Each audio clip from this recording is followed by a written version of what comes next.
Hello everyone. This is another edition of What I Dreamt. So this dream, it ended in a slightly unusual way. It was very vivid and it was a dream that stuck with me.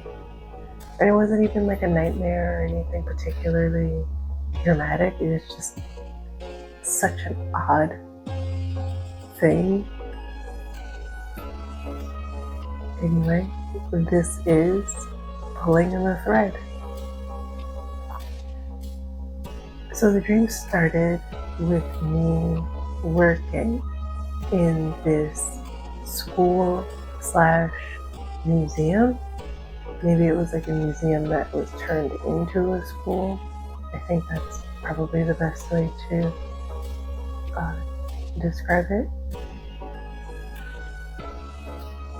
There were kids everywhere in all of these different rooms, and it's a huge building, beautiful building.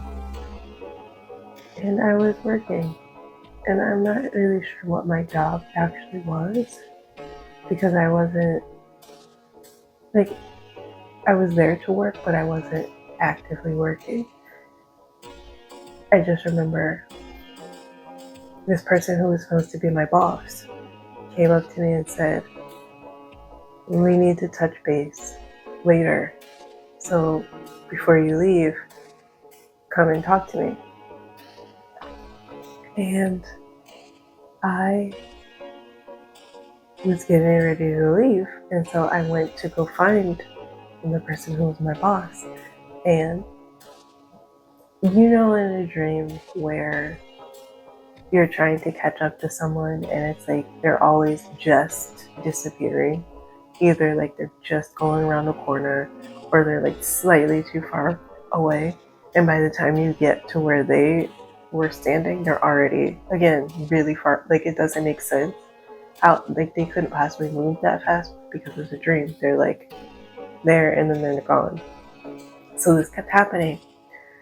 And I remember my boss was in the same room as me and I was getting ready to go and talk to them.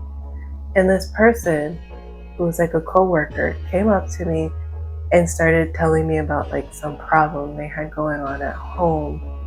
And it was like this whole long story. And of course, I'm the kind of person that people talk to this way. And so I was listening, and that's what you do when somebody is coming to you with a problem. You want to be kind and you want to listen. So I was listening to them, and it's like this whole long thing. And, they got to the end of their story, and as I usually do in that situation, I offered advice, and I was like, maybe you try this, do that, see if that works for you, see what happens if you do X, Y, and Z. Anyway, so I did that, and by the time this whole exchange was done, my boss was gone. And like, they were walking out of the room, and I was like, oh, let me go catch them. And so that was when this whole extended impossible chase started going on, where I was always like just slightly behind where they were and like just missing them. And eventually I cut through a classroom, and there were kids all in like these long tables, and they had chairs along the tables. And one of the teachers, there's two teachers in the room, one of them had like this big wide push broom, and they were sweeping all of this hair and dirt and stuff up on the floor. And another teacher was sitting in the front row of tables with a student on her lap, and they were like, I think they were like reading or something. But the teacher who had the student sitting on her lap like looked up at me and was like, "You shouldn't be in here without a hat on. Don't you see we're cleaning?" And I was just like, "Okay, sorry." And I like ran through. And again, I got out of the room. My boss was at the top of a staircase getting ready to go down the stairs. So then I ran over to the stairs, and then I could see my boss disappearing down the like just going around the second, you know how staircases, and they're really big, and like you can see the corners and stuff, and so like they were just going around another corner. And so I ran down the stairs. By the time I got to the bottom of the stairs, which it was like this huge, this is where it looked more like a museum, because it was like this huge just open lobby space, kind of. It almost looked like a library, museum, library. You know the atmosphere that I'm getting into, like grand, just really beautiful open space, just really pretty. But there were people everywhere, and my boss was gone. I don't know where they went, but they were complete. I didn't see this person anywhere. And so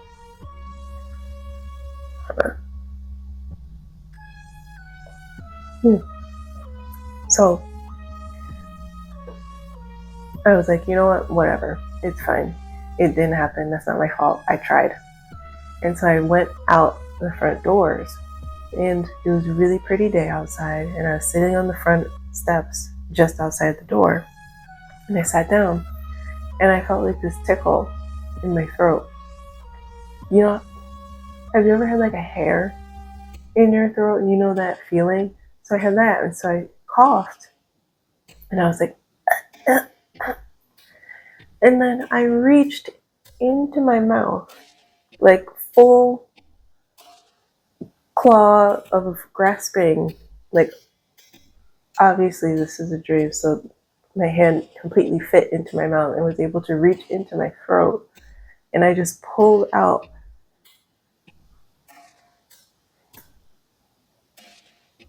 this is kind of gross. Like I said, this is where it gets weird. This was the weird part of the dream.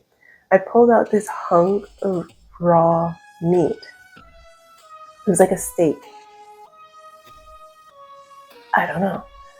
But the steak had like this thread kind of like hanging out. Because like when I pulled it out, there was like a thread that was on the end of it that came out of it. Like I could feel it. Again, like if you've ever had a hair in your throat and if it was a long hair, you know that feeling where you pull it and you can feel it. But I'm sorry. This was the dream. And so I pulled, and there was like a thread that came out in the end, and I was just like looking at this hunk of raw meat that I had somehow just chilling somewhere in here. And I looked at the loose thread, and I was like pulling on it, and I could see that it was like somehow inside of the meat. It was like someone had sewn this thread, and like the thread was almost the texture of dental floss, but not like waxy, but like, you know how dental floss is like flat? It was thread, but it was also like kind of like dental floss. I don't know how else to explain it. It was like, obviously if it was threaded throughout this meat wad.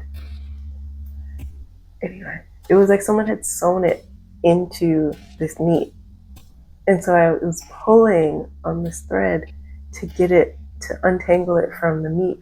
I don't know why I was doing that, because if this was real life, I would have just thrown the whole thing away and been completely like, I don't think I would have sat there and done this, but this was obviously part of the whole thing. So I was like pulling this thread out of this meat,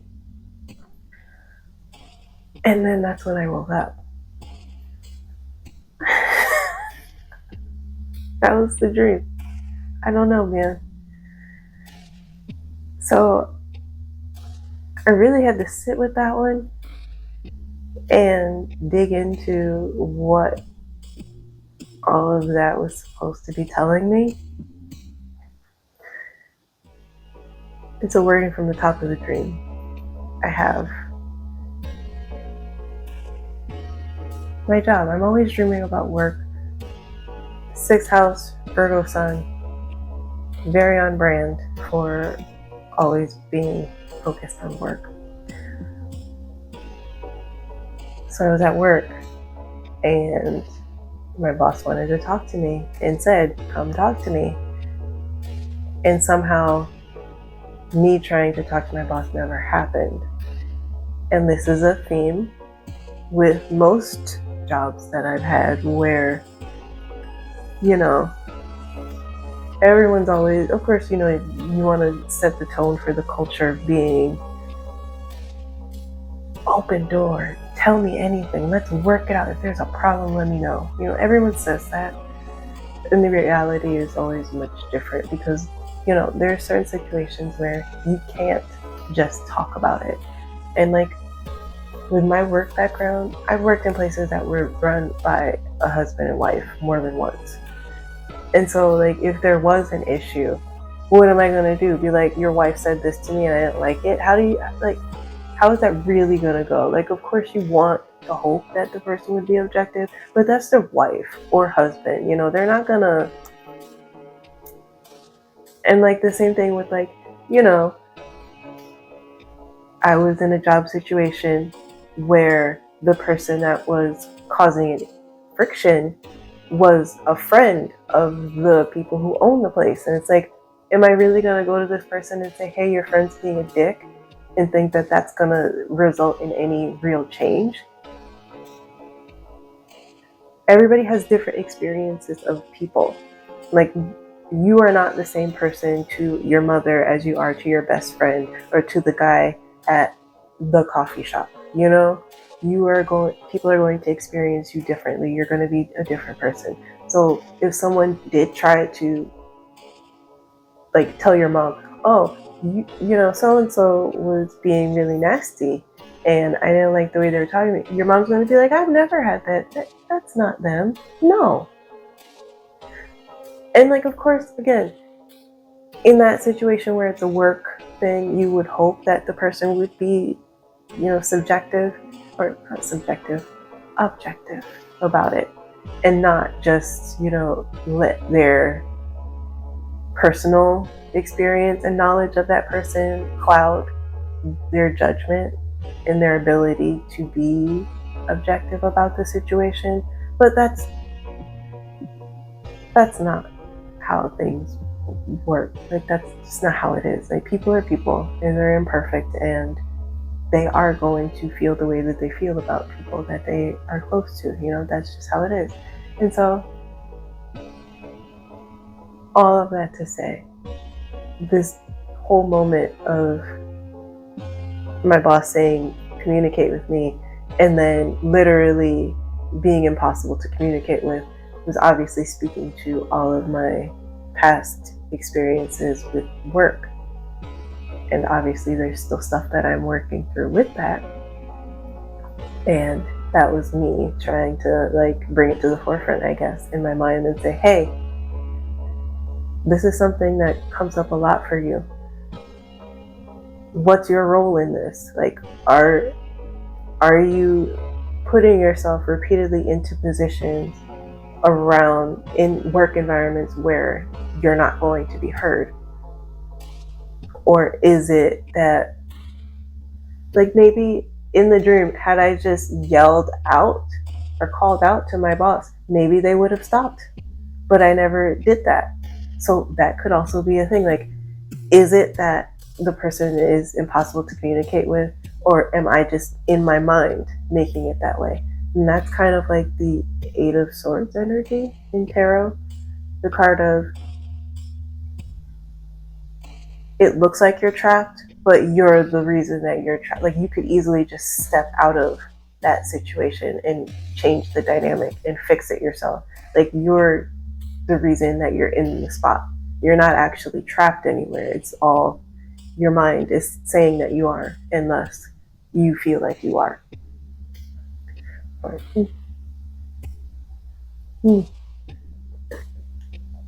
So there's that level. And then there was a whole moment of the person coming up to tell me about their problem. I had something that I needed to do and it was urgent. And had I not stopped to talk to that person or let that person tell me their whole thing and get caught up in their stuff, I could have just talked to my boss because my boss was there the entire time that this person was talking to me. And had I just, said, I really appreciate that you have something going on, I would be happy to listen to it later, but I need to talk to my boss right now. They're right there. I'm just going to go talk to them. I'll check in with you later or something. Had I done that, again, I wouldn't have gone on the whole wild goose chase. So that is also something else that comes up a lot for me. Because like I said, people will, I'm just that kind of person, I guess. I am one of those people who is like, I can tell her what's going on. She'll listen. She'll make me feel better. And it's true. I love to do that. I am totally fine with holding space for people if they have stuff going on. I love doing that. That's something that makes me feel good because, it's something that I wish for myself. And I feel like you put the energy out there, it's going to come back to you at some point. But sometimes it is to my own detriment that I do this. Like, I don't always have time, space, emotional energy to do that. But because I've done it in the past and I don't feel comfortable saying no now because it's like, well, I've done it before. I could do it again. Like, it's not a big deal. And that's where I downplay and ignore my own comfort and needs and, I don't hold space for myself. And I prioritize other people's needs over my own. That was a nasty call out, but it had to happen, I guess, to point it out to me. What else happened? Okay, so then the whole thing with okay. And then the meat wad. That's the big one. It's the big finale of the dream. And it's very clear and obvious throat chakra blockage. Like that, there's literally something in my throat that is blocking my ability to communicate. And it's literally like, had it stayed in there, I would have died, right? Because you can't breathe.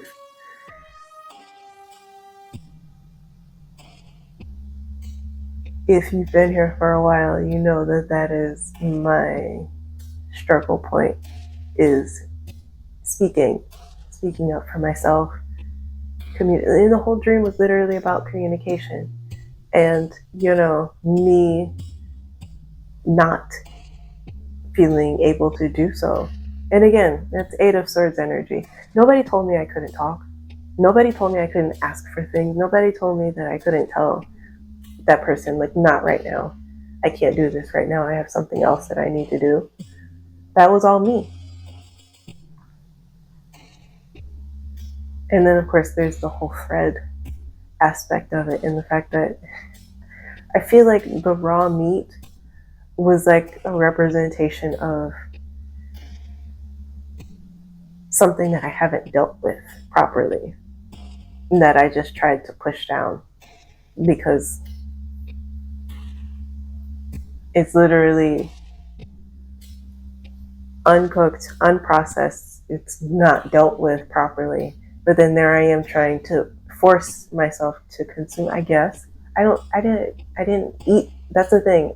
It just appeared there I didn't eat anything in my dream. It just appeared. But, where it was, it kind of seems like I was trying to, like, swallow this and just say, it'll be fine. Obviously, it wasn't fine. And then, of course, digging into this unprocessed, raw, whatever, to get to the thread, to get to that truth, to get to the heart of it, and to untangle it and deal with it. That's literally what the dream was. It was me acknowledging that there is something here that I have not dealt with for a long time. Because like I said, this is a constant thing for me with work and dealing in my relationships with other people, of not communicating or not feeling able to communicate. And so there it is, like, deal with it. dig into this. And I think that's why in the dream I literally sat there and pulled this thread out of it and sat there and worked with it. It was literally my dream saying, do this, please. Do this thing that you have been ignoring doing.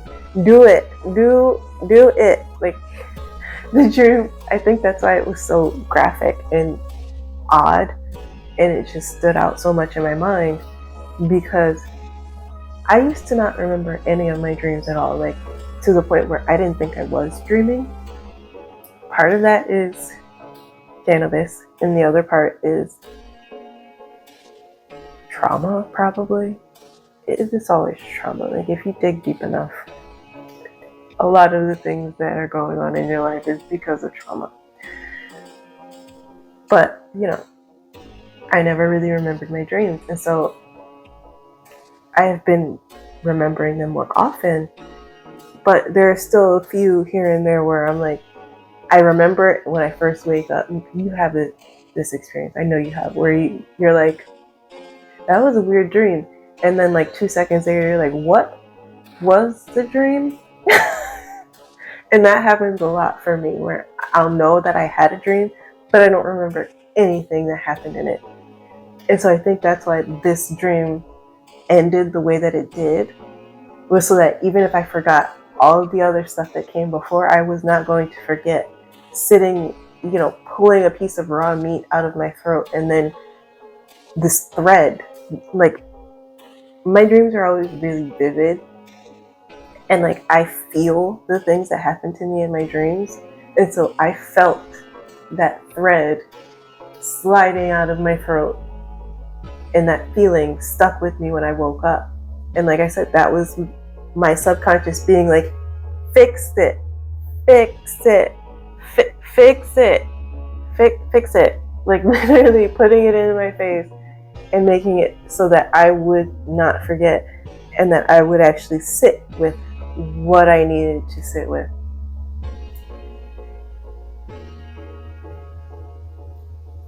Yeah, meat wad dream.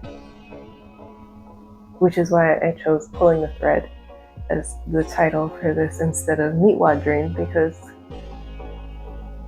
who would click on that? Maybe someone who watched Aqua Teen Hunger Force? Was that the name of the show? Aqua Teen Hunger Squad?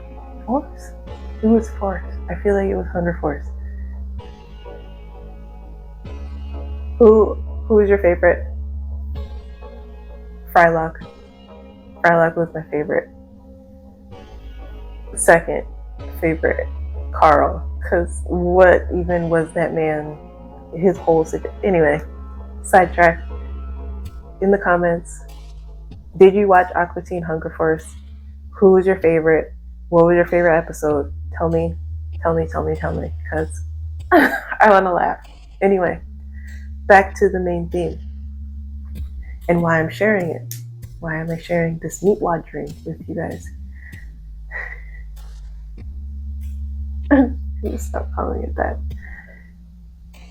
You probably have something in your life that your internal self, your higher self, is like, please fix this, please deal with it, please look at this thing. And maybe your dreams aren't as vivid or communicative as mine are, and so you have to be a bit more intentional to get your messages. So I have a guided meditation that you can download the PDF for in the box. There is an audio version as well, if you would rather listen instead of, making it self-guided. It's your choice. But this will lead you to that truth, that thing that you need to deal with. And it will allow you to find some stillness and tap into that voice. And so you can finally, get the message. and understand, find that thing that you need to work on. Like this pattern that keeps coming up in your life, and you're like, I don't know why this always happens to me. And it's like your subconscious is probably screaming at you, it's because of this, it's because of this, but you're not listening. So this meditation will give you an opportunity to listen and make you sit with that energy. Yeah, it's necessary sometimes. You have to be very intentional. Everything isn't going to always be automatic when it comes to healing, and you can recognize a pattern but not acknowledge or recognize your role in that pattern. Because like I said,